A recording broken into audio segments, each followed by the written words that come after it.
Hello everyone, in this video I'm going to show you how to allow usage data access on your Samsung Galaxy phone.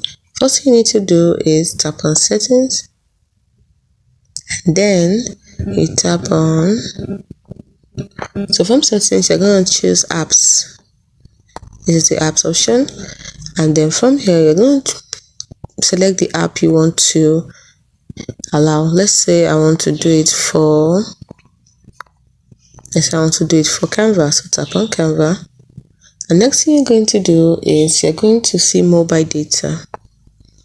Tap on mobile data under usage, and you toggle on allow background data usage, and also make sure that allow data usage while data saver is on also is toggled on.